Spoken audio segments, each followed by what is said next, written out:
الحمد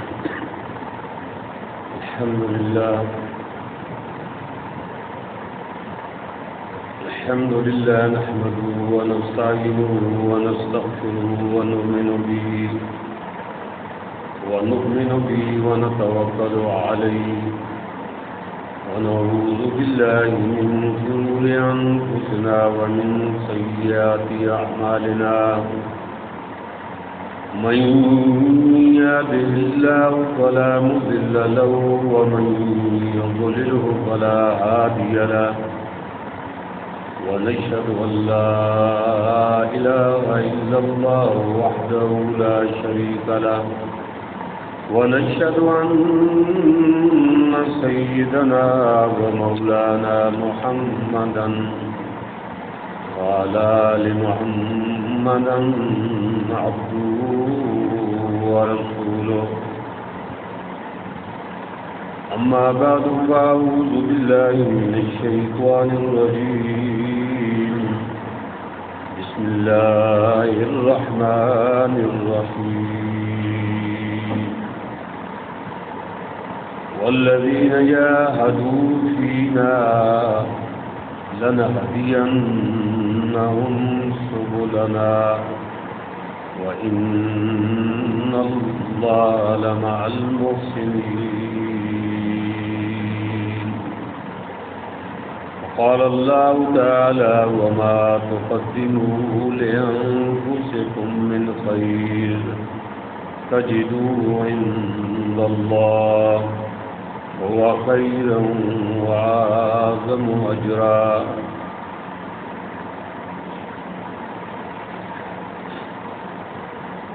وعن ابن عباس رضي الله تعالى عنهما قال قال رسول الله صلى الله تعالى عليه وسلم نعمتان مغبون فيهما كثير من الناس الصحة والفراغ. وعن انس رضي الله تعالى عنه عن رسول الله صلى الله تعالى عليه وسلم قال يتبع الميت ثلاثة قالوا وماله وعمله ويرجع اثنان ويبقى واحد يرجع أهله وماله ويبقى عمله أو كما قال عليه الصلاة والسلام. صدق الله العظيم وصدق رسوله النبي الكريم ونحن على ذلك لمن الشاهدين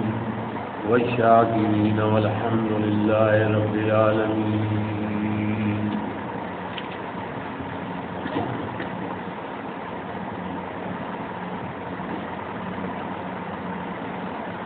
اللہ رب العزت نے اس دنیا کو دار الاسباب بنایا. اگرچہ سب کچھ کرنے والے اللہ رب العزت کی ذات پاک ہے،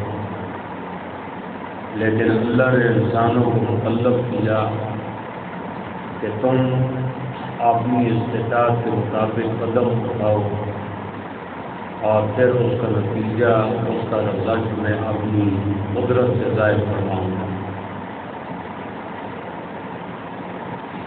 جس سے اللہ رب العزت نے قرآن کریم کے اندر لیس للانسان الا ما سعی، انسان کو اپنی کوشش، اپنی محنت اور اپنی تگ و دو اور مشقت کا رزق اللہ ضرور عطا فرمائے.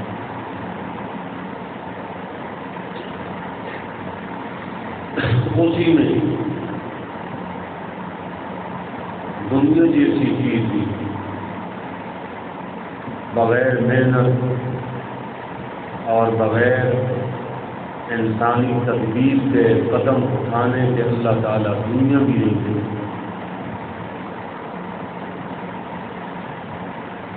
اسباب کے پردے میں اللہ رب العزت سب کو خود کرتے ہیں، لیکن اپنے بندوں کو مکلف کیا اور پابند کیا کہ اپنی اللہ کی دی ہوئی طاقت کو، استعدادوں کو استعمال کریں۔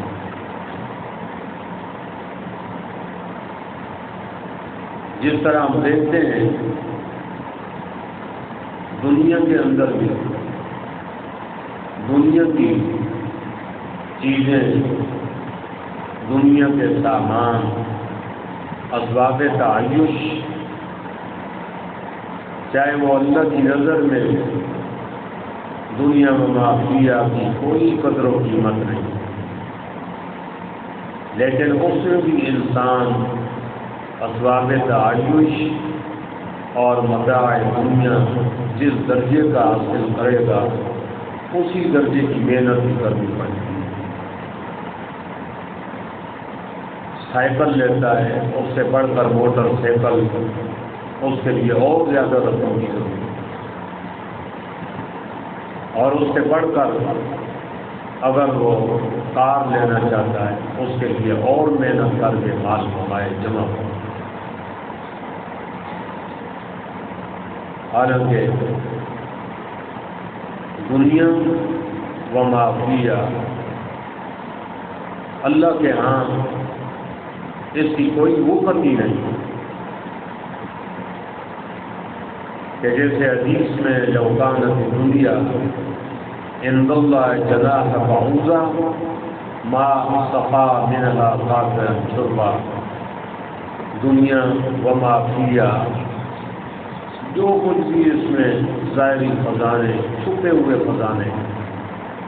اللہ کی نظر میں اگر ایک مچھر کے پر کے برابر بھی ان کی وقت، ان کی قیمت ہوگی تو اللہ تعالیٰ اپنے نافرمانوں اور باغیوں اور کافروں کو ایک گھونٹ پانی بھی نصیب نہ فرما دے۔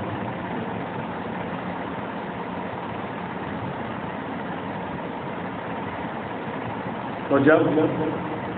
دنیا جیسی عظیم چیز کا معاملہ کہ بغیر محنت تبدو اور کوشش کرنے کے، حرکت کرنے کے نہیں ملتی، تو اسی طرح اللہ رب العزت کا یہ مبارک دین کہ جس میں اللہ کے احکام میں ایک ایک حکم، شریعت کا ایک ایک امر اور اللہ کے رسول صلی اللہ علیہ وسلم کے خوشبودار اعمال، آپ کے پاکیزہ افعال مبارکہ، ایک ایک نبی کا طریقہ، دنیا میں معافیہ کیا ایک جیسی دنیا کروڑوں پیدا ہو جائیں،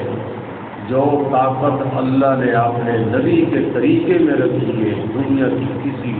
ایٹمی طاقت کے اندر بھی وہ نہیں ہے۔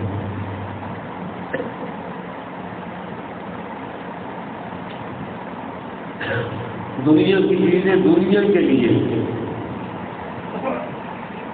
لیکن شریعت کے احکام، اللہ کے اوامر اور رسول اللہ صلی اللہ علیہ وسلم کے پاکیزہ افعال آپ کو خوشبودار کردار اپنانے سے صرف دنیا نہیں بنتی، بلکہ یہ اتنی عظیم و شان پاور اور طاقت ہے، انہی اعمال کی بدولت خدا دنیا میں بھی کھلاتے ہیں، عزت دیتے ہیں، سکون دیتے ہیں، اور دنیا کے بعد پھر عالم برزخ میں بھی یہی نبی کے اعمال انسان کی نجات کا ذریعہ بنے، اور یہی اعمال برزخ کے بعد عالم آخرت کے اندر بھی کامیابی اور نجات کا ذریعہ ہو۔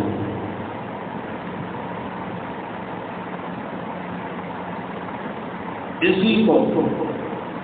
اللہ تعالیٰ کے دین کو اپنانا، اللہ کے رسول صلی اللہ علیہ وسلم کی مبارک زندگی کے اختیار کرنے کو قرآن ہدایت کا اور اللہ کے خزانوں میں یہ سب سے انسان کے لیے قیمتی سرمایہ اور قیمتی نایاب گوہر جو ہے تو وہ اللہ سے ہدایت مانگتا ہے۔ یہی وجہ ہے اللہ تعالیٰ نے نماز آپ نے رسول صلی اللہ علیہ وسلم کی امت کو آپ نے خزانوں سے حاصل کرنے کے لیے چابی کے طور پر اللہ نے عطا فرمایا۔ اگر کسی آدمی کے پاس خزانے نہیں، خزانوں کی چابی حوالے کر دی جائے تو ظاہر جب چابی اس کے پاس ہے تو تمام خزانے اس کے قبضے قدرت میں آ جاتے ہیں۔ تو آپ نے رسول صلی اللہ علیہ وسلم کے واسطے سے اللہ نے آپ نے نبی کے غلاموں کو یہ تمام کامیابیوں کی چابی نماز کی صورت میں عطا فرمائی۔ اور اگر فلسفہ نماز سمجھ میں آ جائے کہ نماز یہ کتنی عظیم الشان عبادت ہے اور اللہ رب العزت کے ہاں کس قدر اعمال میں سب سے زیادہ اللہ کے قریب کرنے والی کوئی عبادت ہے تو وہ سب سے پہلے نماز سمجھ میں آ جائے تو انسان کبھی پریشان نہیں ہو، پھر کبھی وہ کسی پریشانی حادثات کی صورت میں، رزق کی تنگی کی صورت میں، مسائل میں الجھا ہوا ہے، حالات کا مارا ہوا ہے، پھر اسے کسی پیر فقیر کی، کسی مولوی کی، کسی درگاہ کی اور کسی تعویذ، کسی وظیفے کی ضرورت نہیں رہتی کہ فلاں حضور کے پاس جاؤں۔ اللہ نے فرمایا، اللہ خود فرماتے ہیں میرے بندے آپ میرے پاس آ، جس اللہ کی قبضہ قدرت میں ساری چیزوں کے خزانے ہیں، جس اللہ کی مرضی کے بغیر کائنات کا ایک ذرہ اپنی جگہ سے حرکت نہیں کر سکتا، اللہ کی مرضی سے اس کائنات کی دھرتی کا کوئی ایک درخت کا پتا نہ گرتا ہے نہ حرکت کرتا ہے، سارے خزانے اس اللہ کے قبضہ قدرت ہیں، جس کے حکم سے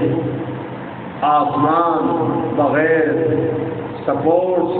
بغیر ستون، بغیر دیواروں کے اللہ کی قدرت کاملہ سے 7 آسمان کھڑے ہوئے۔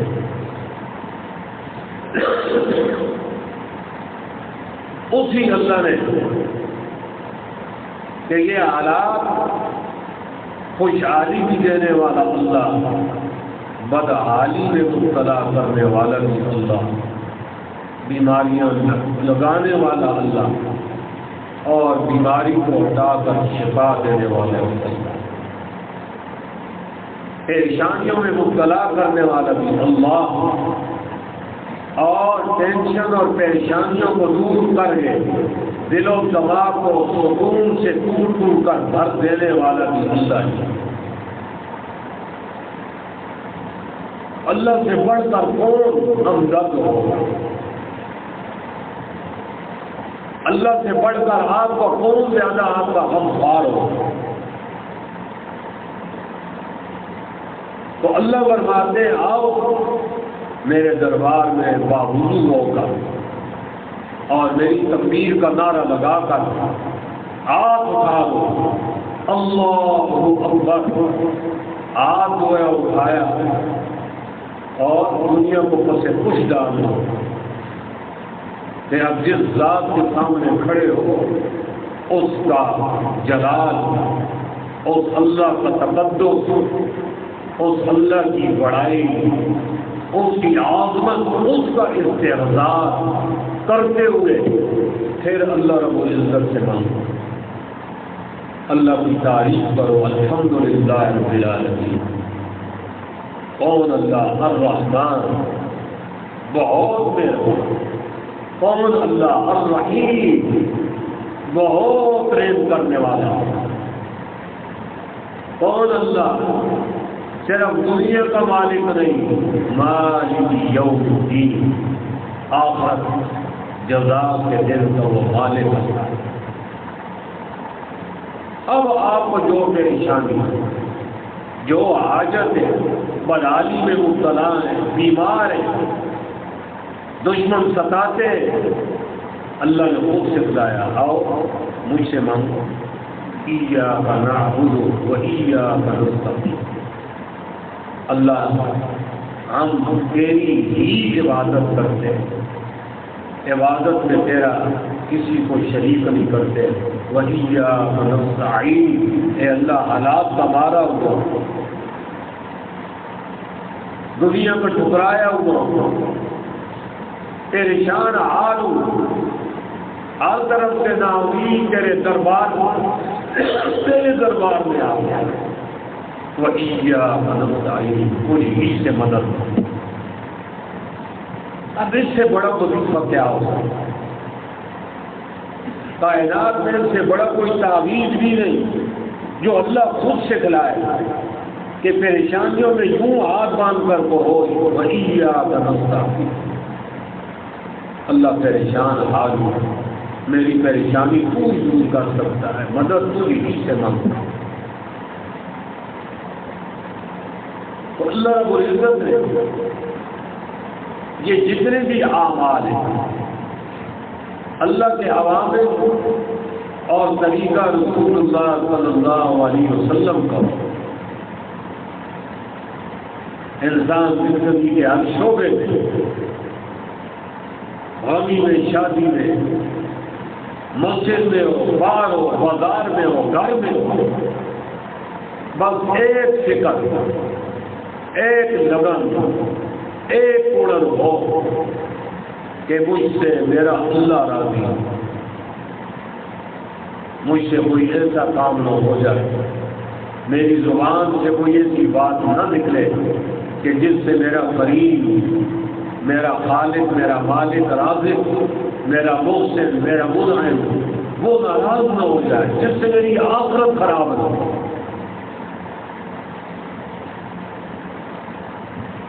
تو انہی اعمال سے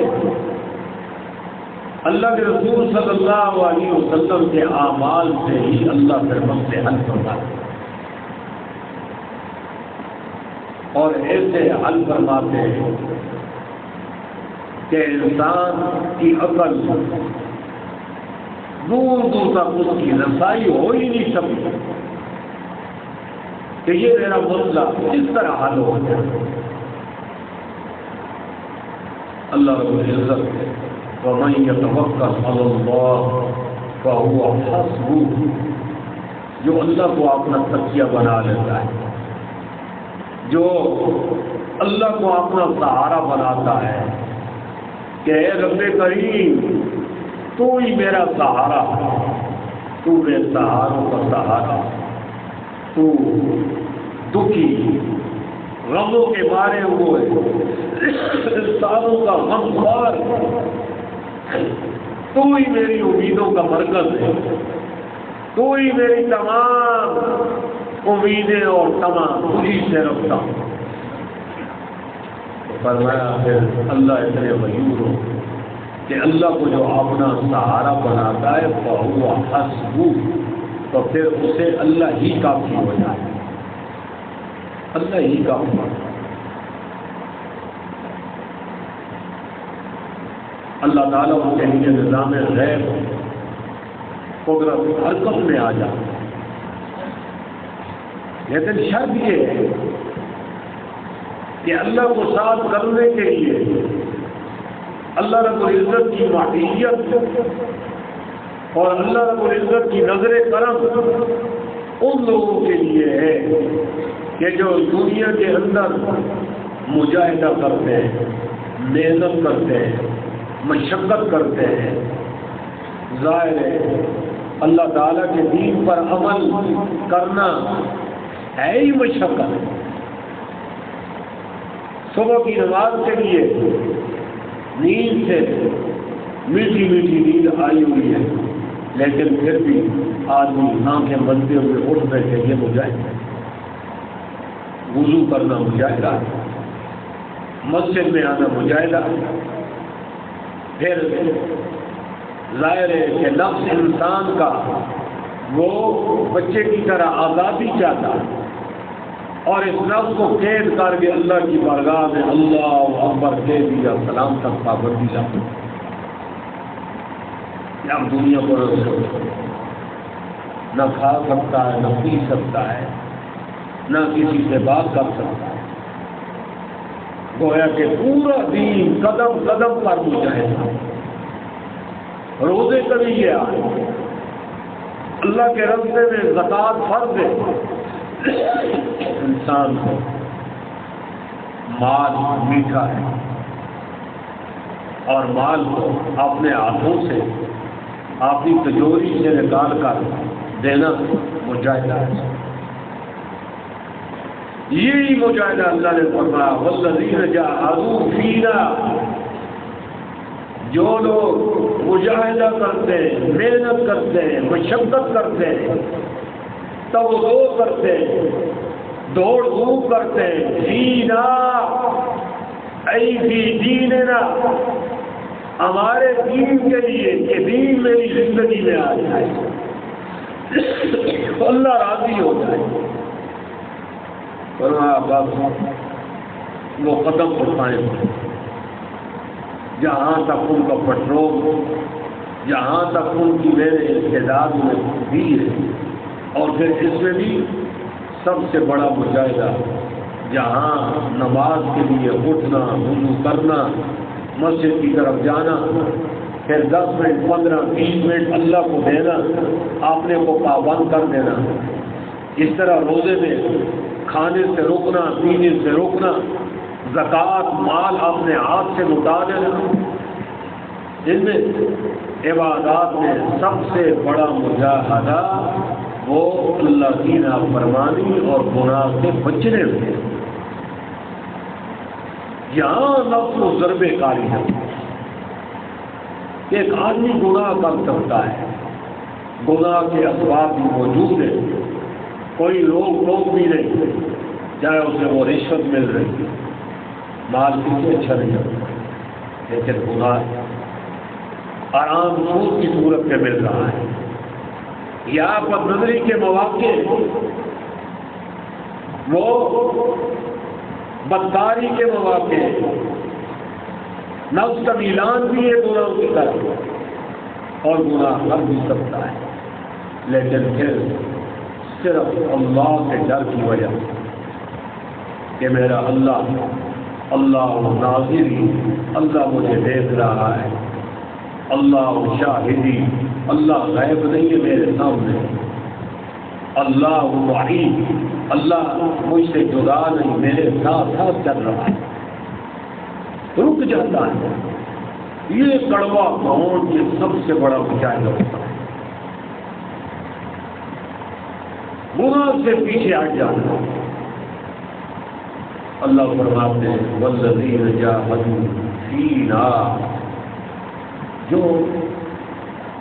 قدم اٹھاتے ہیں میرے پر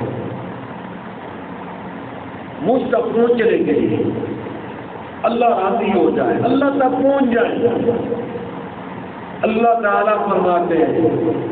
میرے بندے تجھے میں نے پیدا کیا، تیرے اندر میں نے قوتیں رکھی، دیکھنے کی قوت ہے، سننے کی قوت ہے، بولنے کی قوت ہے، ایک محدود حد تک ہاتھوں کی بازو کی قوت ہے. تو گناہوں سے بچ کر میری طرف آ، میری نافرمانی گناہوں کی گندگی سے دامن بچا کر میری طرف دوڑ لگا ہے. جب تو میرے قریب چلنا شروع کر دے گا، جہاں میری دی ہوئی طاقت، میری دی ہوئی قوت ختم ہو جائے گی، پھر وہاں سے تو نہیں چلے گا. میں اللہ تجھے اپنی رحمت کی انگلی سے پکڑ کر اپنی آغوش میں لے آؤں.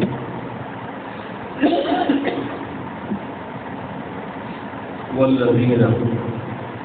جاہدوا فینا، آگے اللہ تعالیٰ نے قسم اللہ اٹھا دی اور قسم بھی دو لَنَهْدِيَنَّهُمْ سُبُلَنَا، مجھ اللہ کو اپنی الوہیت کی قسم، مجھ خدا کو اپنی خدائی کی قسم، میرے بندو جب تم گناہوں کی گندی زندگی سے منہ موڑ کر میری طرف قدم اٹھاؤ گے، جہاں تمہاری استعداد اور کنٹرول ختم ہو جائے گا، مجھ اللہ کو اپنی الوہیت کی قسم کہ تم نہیں آؤ گے، میں تمہیں پکڑ کر اپنی طرف لے کر لَنَهْدِيَنَّهُمْ سُبُلَنَا۔ پھر قرآن کریم کو سلوک دیکھیں کہ بندہ جب بے دینی سے، گناہوں سے، اللہ کی نافرمانی سے، شیطان کی بندگی سے منہ موڑ کر وہ دوڑتا ہے اللہ کی طرف کہ میں اس رستے پر جسے اہدنا الصراط المستقیم کہا گیا، سیدھے رستے پر آ کر اللہ تک پہنچ جاؤں۔ اللہ اتنے قدردان ہے، وہ اتنے قریب ہے، اتنا قدردان کوئی ہو ہی نہیں سکتا۔ اللہ نے فرمایا کہ تم اپنی استعداد استعمال کر کے قدم اٹھا دو میری طرف، ایک تو پھر تو نہیں چلے گا، لَنَهْدِيَنَّهُمْ، میں تجھے خود اپنی رحمت کی انگلی سے پکڑوں گا، اور سبیل بھی نہیں فرما سُبُلَنَا، سبیل کہتے ہیں رستے کو، سبل جمع ہے، فرما میں تجھے اپنے تک پہنچنے کے لیے ایک نہیں ہزاروں دروازے کھول دوں گا، ہزاروں رستے کھول دوں گا، ہر رستے میں چلے گا مجھ تک پہنچے گا۔ وَإِنَّ اللَّهَ لَمَعَ الْمُحْسِنِينَ، میرے بندے تم چاہتے ہو اللہ کے ساتھ، اللہ ہمارے ساتھ ہو جائے، اللہ مجھے رحمت میں لے جائے، فرما میں تو پیار بیٹھا، لیکن کب وَإِنَّ اللَّهَ لَمَعَ الْمُحْسِنِينَ، اللہ تعالیٰ کی معیت اور اللہ ساتھ دیتے ہیں ان لوگوں کا جو نیکی کر، نیکی تقوی والی زندگی آتا ہے،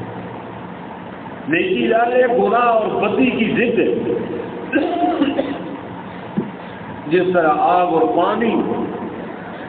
جمع نہیں ہو سکتا، اور آگ اور دل جمع نہیں ہو سکتا، بدی اور نیکی دو چیزیں ایک وقت میں جمع نہیں ہو سکتی، بدی کرے گا تو نیکی رہ جائے گی، نیکی کے کام میں لگے گا تو بدی کو چھوڑنا پڑے گا، تو پھر احسان اور نیکی کے لیے انسان کو اپنی جیسے بچوں کو وہ چاٹ لگی ہوئی بازار بھی آپ لے جائیں تو بس ٹافیاں لولی پاپ کا چسکا لگتا ہے، ہمارے دشمن ہمارا نفس کو بھی لولی پاپ کی طرح گناہوں کی چاٹ لگی، نفس کو گناہ میں مزہ ہوتا ہے، گناہوں کی طرف اس کا میلان ہوتا ہے۔ سب سے بڑا پھر مجاہدہ ہمیں یہ قدم اٹھانا ہوگا کہ قدم قدم پر، گھر میں ہو، باہر کسی شادی میں ہو، بازار میں ہو، ہر قدم پر گناہوں کے صورتیں سامنے آئیں، گناہوں کے اسباب سامنے آئیں، لیکن آپ اللہ پر نظر کرتے ہوئے اللہ کے انوادوں کا دل و دماغ میں استحضار کرتے ہوئے وَإِنَّ اللَّهَ لَمَعَ الْمُحْسِنِينَ، اللہ نے فرمایا کہ میں بدی کرنے والے اپنے نافرمانوں کے ساتھ میری معیت نہیں ہوگی، میری معیت اور میں ساتھ ہوں گا محسنین، نیکی کرنے والوں، اور نیکیوں میں بڑی نیکی یہ کہ میں اللہ کی نافرمانی پر نظری سے، غیبت سے، آرام کاری سے اور خلاف شرع قدم اٹھانے سے، خلاف شرع مجالس میں، تقریبات میں جتنی بھی گناہوں کی صورتیں ہیں ان سے اپنے آپ کو بچاؤ، یہی انسان کی گتی کا پہلا صفہ ہے، اور اسی کو سیدنا ابو ہریرہ رضی اللہ تعالی عنہ فرماتے ہیں اللہ کے رسول صلی اللہ علیہ وسلم نے میرا ہاتھ پکڑا اور ہاتھ میں ہاتھ پکڑ کر فرمایا ہریرہ اتق المحارم تکن اعبد الناس۔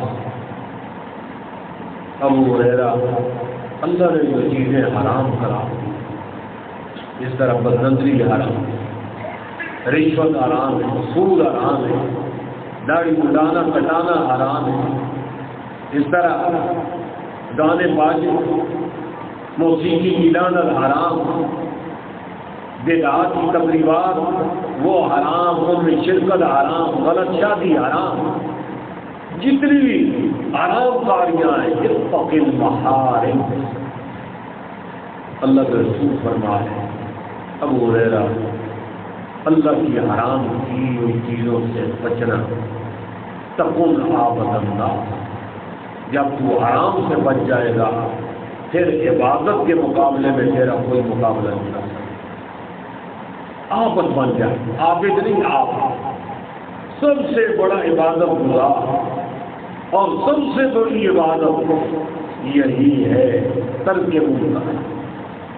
اپنے آپ کو اللہ کی نافرمانی گناہ سے بچانا۔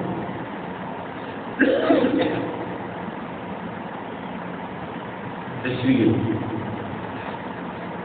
حضرات قابل علماء فرماتے ہیں قرآن کریم کے اندر جو فرمایا کہ ثم استقاموا علیہ، کہ جو اللہ کی بڑائی کے بول بولتے قالوا ربنا اللہ ثم استقاموا، استقامت یہ اصل یہی ہے کہ بے دینی کے کاموں سے بچے ہر حال کے اندر، اس وجہ سے استقامت میں یہ سب سے بڑی کرامت ہے۔ الاستقامہ فوق بیعت کرامت، علماء فرماتے ہیں دین پر استقامت، ڈٹ جانا اور اللہ کے احکام کو مواظبت پابندی سے پوری زندگی ادا کرنا، اور مواظبت کے ساتھ نظر کو پاک رکھنا، کانوں کو شرمگاہ کو پاک رکھنا، یہ استقامت یہ استقامت صرف ایک نہیں 100 کرامتیں بزرگوں کی ایک طرف ہو تو وہ اتنا بڑا اعزاز نہیں ہے جتنا استقامت اللہ دین یہ سینکڑوں کرامتوں سے بڑھ کر ہے۔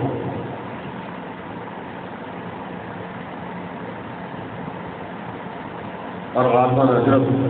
حسن بصری رحمہ اللہ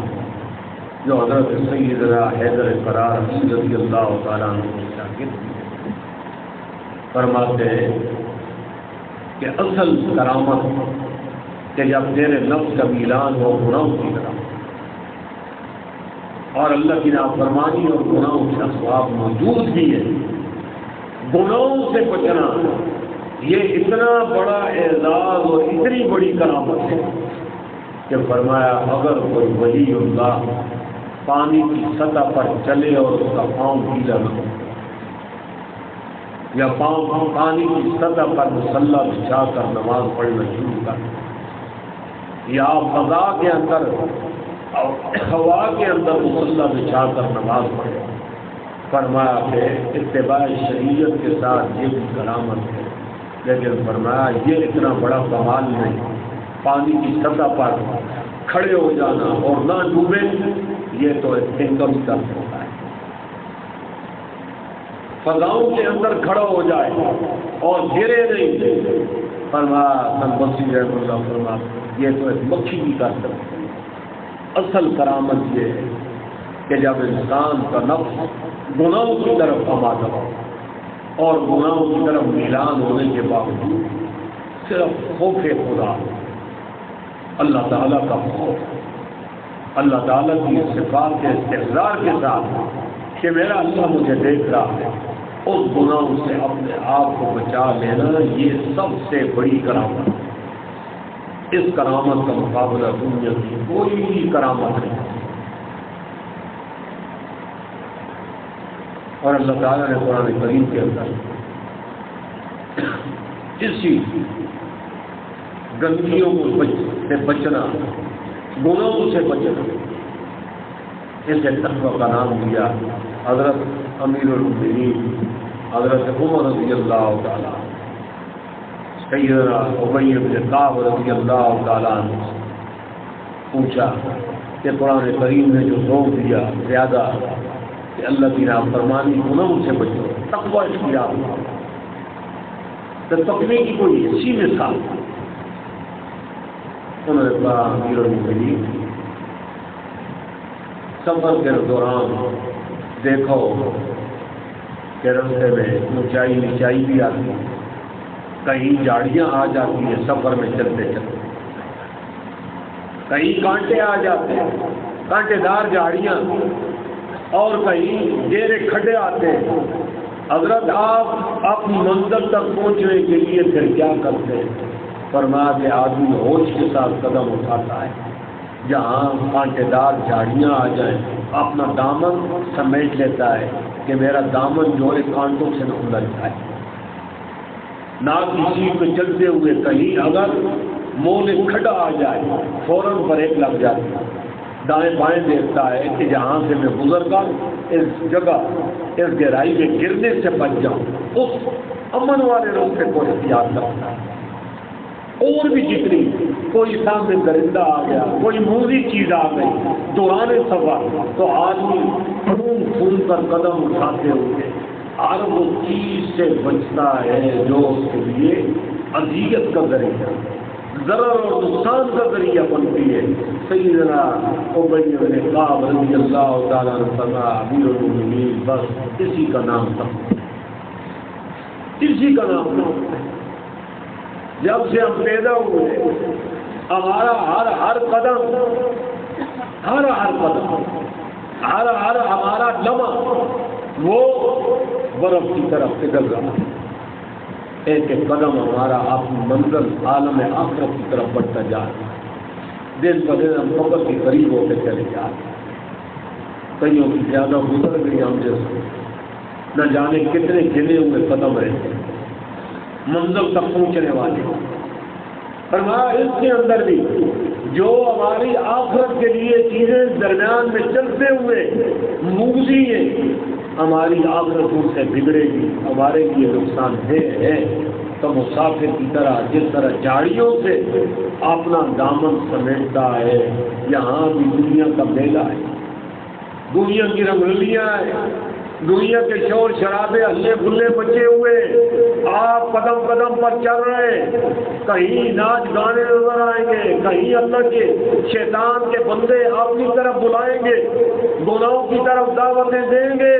لیکن آپ میری آخرت خراب ہوگی، یہ سانپ ہے، یہ بچھو ہے، یہ میرے لیے کانٹے۔ اپنے دامن کو سمیٹ کر دائیں بائیں سے ہوتے ہوئے قبر کی طرف چلے گا۔ قدم سوئے مرکز نظر سوئے دنیا، قدم سوئے مرکز نظر سوئے دنیا، کہاں جا رہا ہے کدھر دیکھتا ہے؟ کہ انسان تیرا ہر قدم مرکز کی طرف جا رہا ہے، قبر کی طرف جا رہا ہے، جا رہا تو سامنے، آخرت تیری آگے پیچھے نہیں، قبر تیری آگے پیچھے نہیں، تیرا قدم تو قبر کی طرف ہے لیکن تو پیچھے دنیا کی رنگلیوں کو موڑ موڑ کر دیکھتا ہے، وہ ظاہر ہے پھر گرے گا، دان ٹوٹے گا، بڑھے گا، آخرت کی تیاری کرتا ہے۔ اس لیے اللہ کے رسول صلی اللہ علیہ وسلم نے فرمایا صحابہ سے، میرے صحابہ کونوا ابناء الآخرہ، کہ آخرت کے بیٹے بنے، یعنی آخرت کی فکر غم اختیار کرنے والے بنے، کہ کوئی مجھ سے ایسی حرکت نہ ہو جس سے میری قبر گندی ہو، جس سے میری آخرت خراب ہو۔ جن کے لیے، جن کو راضی کرنے کے لیے میرے دوستوں آج ہم گناہ کرتے ہیں، غلط شادیاں بھی کرتے ہیں، غلط بندیاں بھی، رسوم رواج کریں گے،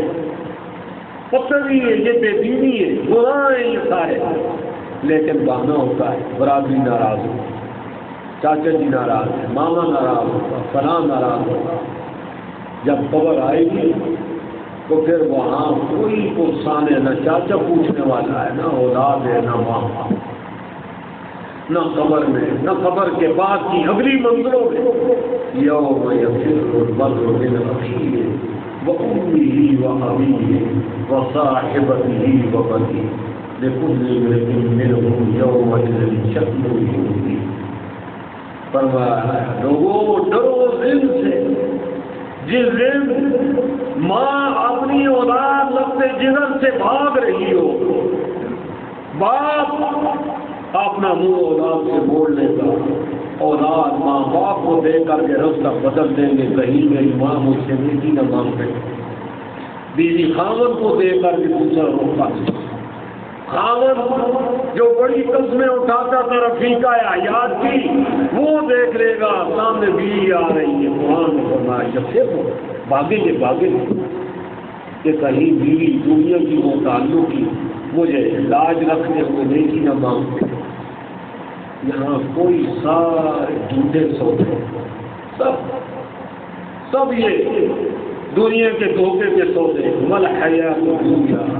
الا متاع الغرور. قرآن نے پہلے خبردار کر دیا یہ دنیا کی سجاوٹیں جو تمہیں نظر آتی، یہ دنیا کے متاع، یہ اسباب تعین، یہ لوگوں